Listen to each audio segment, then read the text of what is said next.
Hey guys, TechyShenanigans here, back with another video. And with the next iPhone, or the iPhones on the horizon, I wanted to look back at the iPhone 7 Plus after being on the market for about a year to see if it's still worth picking up.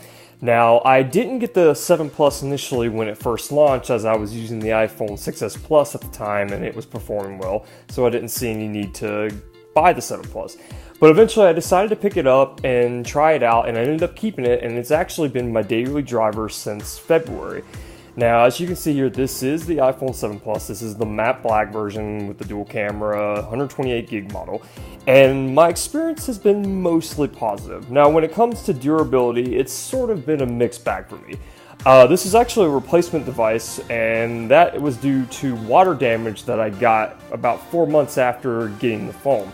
It got submerged in a pool less than 3 feet deep. Now, it survived and worked just fine after it had been submerged, but it started to show water damage the morning after, with the screen showing water damage and the home button not working properly. Now, as you can see, there is a small little crack in the very corner of the screen right around here. Now, it's really hard to see. You can only really see it in really bright light, or if you're intentionally trying to look at it. But for the most part, not too bad. I mean, I could get the screen replaced, but I see no need to do it right now unless it becomes really a big problem. But if I needed to get the screen replaced, I can easily do it for about $100, so that's not too bad.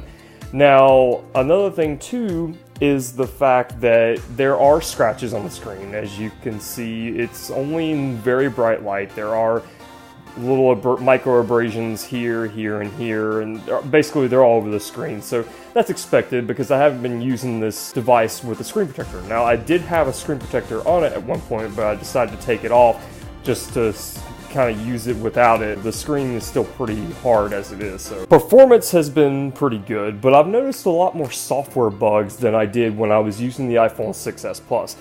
Apps will sometimes hang up and freeze, or the home screen will become unresponsive, and I usually have to double click the power button and turn it off and on to correct that issue.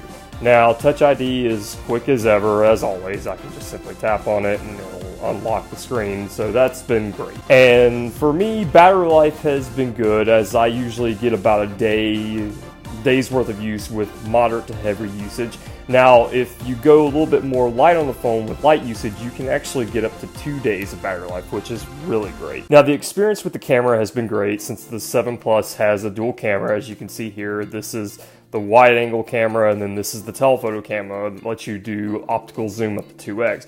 But I found that I didn't really use the telephoto lens all that much, or the depth effect, that portrait mode that lets you blur the background. So for the most part, that feature I've never really used it all that much, but it's nice being able to zoom in and all, but I wouldn't necessarily call it an essential feature that you have to have on the phone.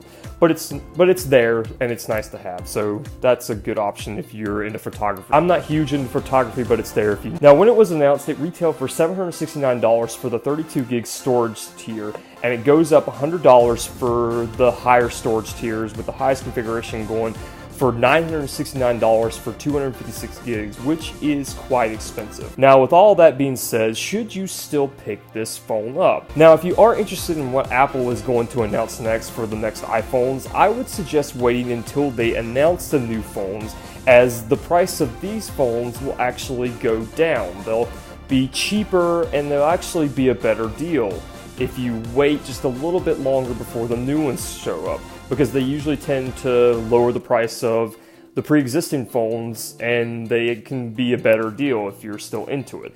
Now, overall, the phone has been good.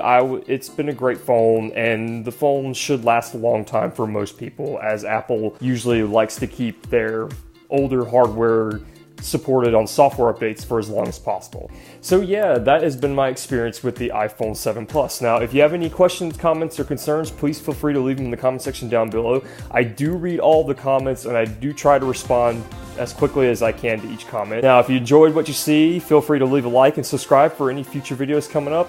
Thank you very much for watching. This is TechyShenanigans here. Hope you have a good day.